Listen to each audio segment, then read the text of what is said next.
gustong-gusto ko po talaga i-discuss. Pero gusto mo pala, di sabihin mo sa amin. Nakakapikong ka na, ha? Imposible. You are within the most protective institution sa ating bansa. You are sa national headquarters ng Philippine National Police sa Camp Crame. Ina-appreciate ng buong komite at ng chair na pinaunlakan ng judge yung written request na ipaapirin at pasalitain sa ating komite si Alice Guo Huaping. Kaya pinut on record na ng komite yung pag-cite in contempt kay Alice Guo at bunga niyan, we will coordinate with the court dahil ito yung nag-order ng kanyang detention. So, Sen. Rafi, and then the chair will continue with her question. Thank you, Madam Chair.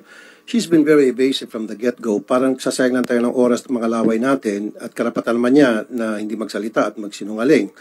Ang importante sa akin dito ngayon, yung sindikato lumalaki ng lumalaki habang tayo nag-uusap dito. Tulad ng sinabi ni Sen. Lauren, yun talagang tinutumbok ko noong pa man, Madam Chair, at total nabanggit naman sa previous hearing, yung kasabwat na para siya ay makakuha ng birth certificate through late registration, kailangan siguro isa sa matutumbukin natin para mabuwag ng sindikato na ito, sino-sino sa late registration, sa local registrar's office, ang makasabwat niya dyan sa Tarlac, kaya siya nakuha ng birth certificate, at sino yung mayor at that time, sino yung hepe ng local registrar's office, at ilan na ba ang mga Chinese national sa bayan na yung sa Tarlac ang nabigyan din ng birth certificate, Filipino birth certificate to late registration.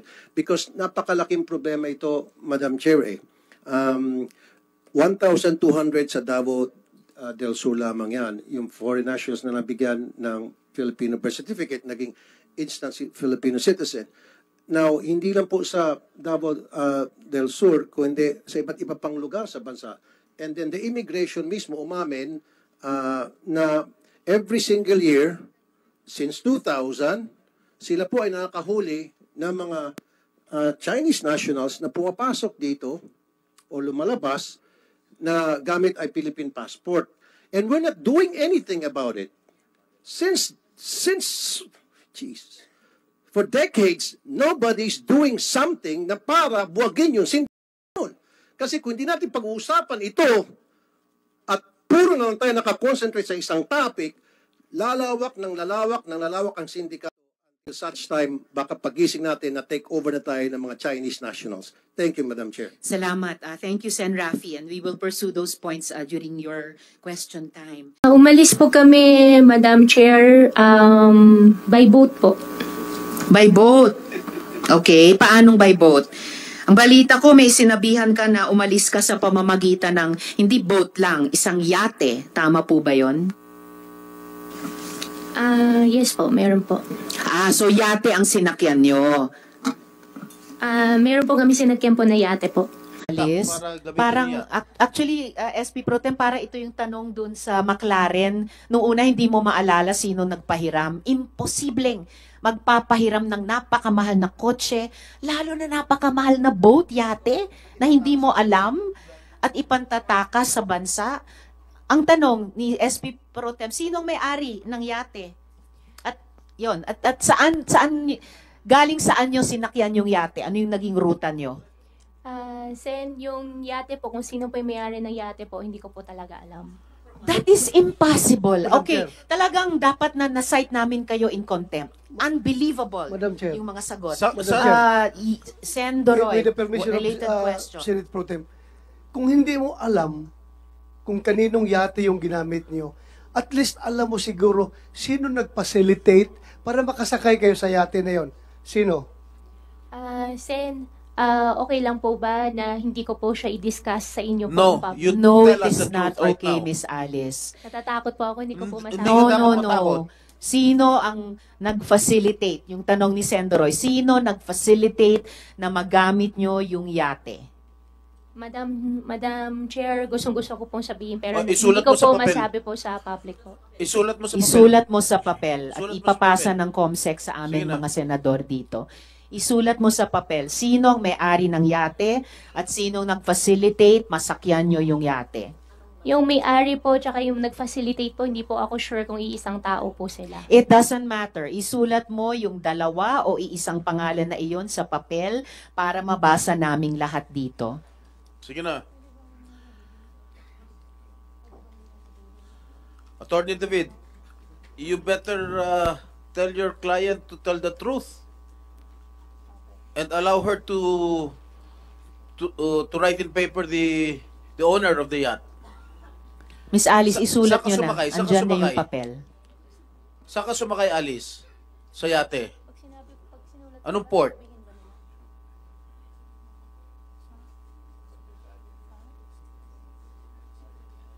Miss Alice, saan ka sumakay at anong naging rota mo? Sen, kung isusulat ko po, okay lang po ba na hindi nyo po i-discuss po sa public? Miss Isusulat- Alice, please do not tell the senators what to do with the information na halos kailangang bunutin namin sa inyo na parang ngipin. Opo, pero Write it Sen, on the natatakot paper. po kasi ako. Write it on the paper at i-appreciate namin pag nabasa na namin.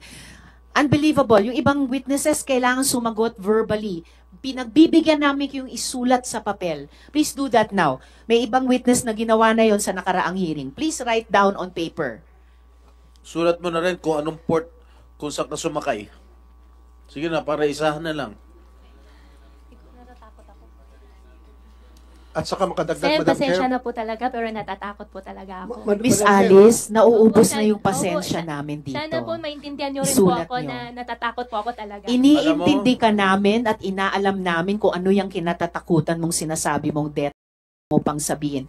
Ngayon, mas simple, isulat sinong may-ari at facilitator sa yate at sabihin mo sa amin saan ka sumakay.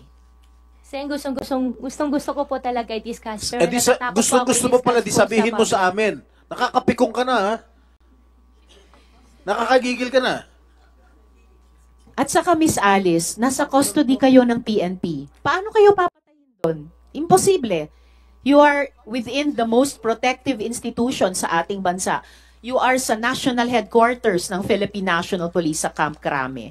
Yes. Isulat mo na yung Yes. may-ari at facilitator sa yate. Yes po, Madam Chair. Alam ko po, safe na safe po ako ngayon. Kaso lang, nagwa-worry po ako pagkatapos po ng session, pagkatapos po ng hearing, ano pong mangyayari po sa akin. Doon po Let's ako take it one nagwa-worry. day at a time. One step at a time. First step, isulat mo sa papel. Sinong may-ari at facilitator sa yate? Madam Chair, sana naman itong mga abogado ni Alice ay makiisa rin naman sana sa atin na although may duty kayo sa client niyo, pero ang inimbestigahan natin dito is sindikato na sabi nga ni Senator Tulfo, matagal itong sindikato na ito at wala tayong mapupuntahan nito, walang solusyon itong investigasyon na ito kung hindi natin matumbok ang sindikato. So ngayon, kung wala tayong makuha ditong informasyon, wala na. Baka hindi alam nito mga abogado ni Alice Go na later on, baka sila rin mabibiktima nitong sindikato na ito kung hindi tayo magtutulungan nito. We need a whole of nation approach pagdating sa pagkumbat nitong mga baka ito transnational crimes na itong transnational criminal syndicates na itong involved dito. Kailangan magtutulungan tayo dito dahil bansa natin ang nakataya dito. Hindi lang si Alice Go.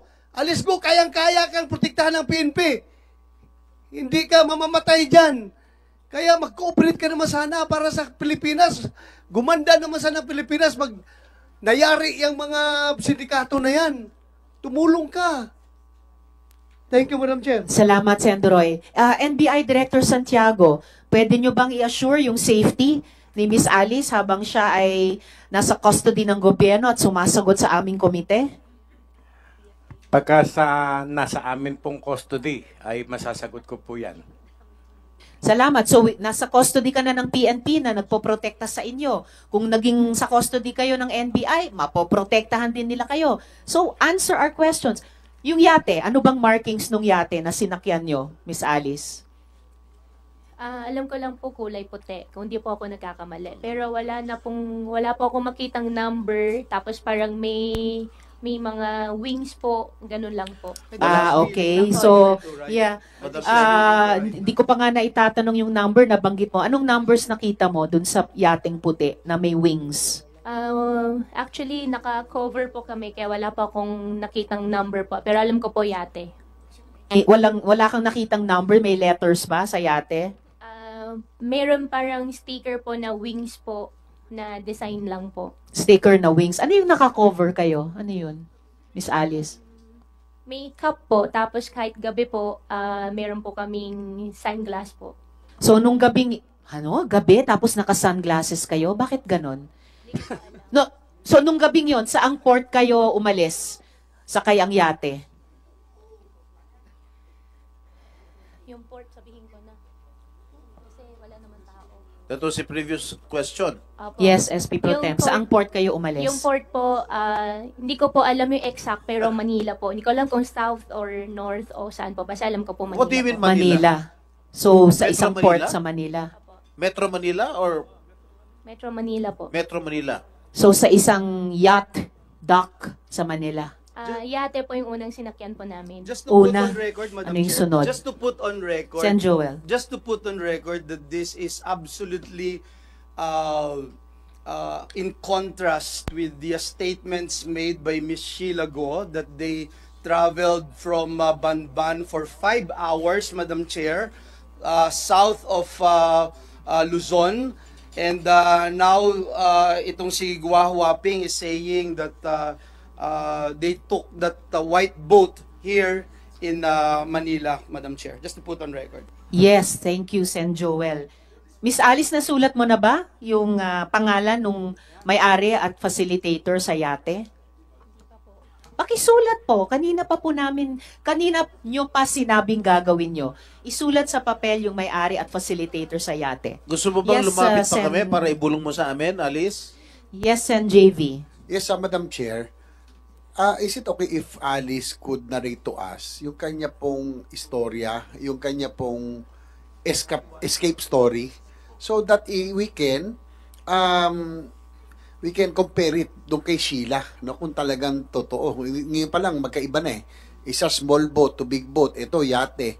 So probably, kung pwede lang, Alice, hindi naman ito makaka-apekto sa iyong mga kasong pinail sa iyo, pero gusto lang namin malaman kung paano ka tumakas, kasi matutulungan mo din ang komite para at ang lahat, para malaman natin kung sino yung mga tumutulong nang sa ganun yung mga kriminal na tumatakas, hindi ito maulit. Yun lang pagtakas mo, pag gusto natin malaman. Pwede mo inarate sa dahil, Madam Chair? Salamat, Sen JV. Yes, unang-una, pakisulat na sa papel yung may-ari ng yate at yung facilitator sa yacht ride nyo. Pangalawa, ikwento mo yung naging biyahe nyo at ruta mula sa Manila sakay sa yate. Madam Chair. Sen Doroy. Yeah, may I move, Madam Chair, that we suspend the rules of this committee by affording Ms. Alice Go executive session para makuha natin yung informasyon na yan. Sabi niya, payag ko siya. Sabihin natin. With all due respect, Sen Doroy. There is... Bato. I'm sorry. The chair would like to recognize the presence of Sen Bong Revilla. Salamat sa pagdalo. There is a motion, duly seconded, pero ngayon pa lamang I am hearing objections to the motion to go into executive session. Yes? I have a very strong reservation, Madam Chair, for an executive session because I really think the public, we owe it to the public to know all of this. After tayong bastusin at balahurain ng mga puganting ito, bigyan natin ng justice din yung mga taong naghanap at pinahirapan itong gusto, Madam Chair. It's a simple question, Madam Chair. And in fact, Madam Chair, alam na ni Alice, sabi niya gustong-gusto niyang sabihin sa atin, Madam Chair. Pero tuwing dilingon siya sa likod niya, may dalawa doon na bumubulong na parang ayaw po siyang pagsabihin. I'm being tempted to cite them also in contempt, Madam Chair. After all, one of them is also a resource person, Sen Madam Joel. Chair. But in any Madam case, Chair. yes, before Sen Doroy again, there was a motion, duly seconded, may strong reservation, may objection. The chair will call for... Okay, before the chair suspends, Sen Sherwin. Madam Chairperson, with all due respect to Senator Bato, si Sheila ho, nung pumunta ho dito, malaya siyang nagkwento kung ano yung pinagdaanan nila. hindi naman ho siya humingi ng executive session. So, hindi ko ho nakikita kung bakit po si Go Huaping humingi ng executive session. Hindi rin naman niya masabi kung ano po yung banta sa kanyang buhay. Kung may banta ho sa kanyang buhay, bakit ho si Sheila Go wala hong banta sa kanyang buhay? No, kaya hindi po ako sumasang-ayon na magkaroon ng executive session dahil ito po yung isa. No, kaya hindi po ako sumasang-ayon na magkaroon ng executive session dahil ito po yung isa sa pinakamahalagang aspeto nitong investigasyon. Paano at sino ang tumulong ho sa kanya para makatakas po. Madam Chair, Salamat, Sen. Sherwin. I am inclined- Sen. Duroy and then the minority leader. I am inclined to withdraw my motion, but before that, I would like to explain my position on this matter.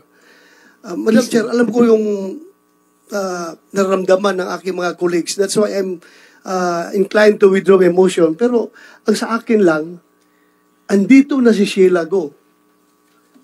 Kung sige tayo insist na he has to divulge that information openly, in open hearing, hindi talaga siya, magmamatigas siya.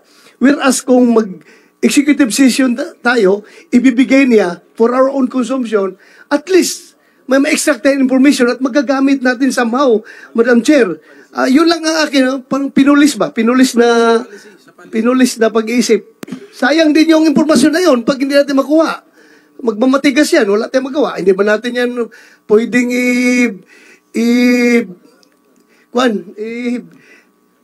ano yung sa interview, yung isang mas harsh na interview, interrogation. Hindi mo natin pwede interrogate yan. Hanggang interview lang tayo dito. So, yun lang, Madam Chair. Thank you. Salamat.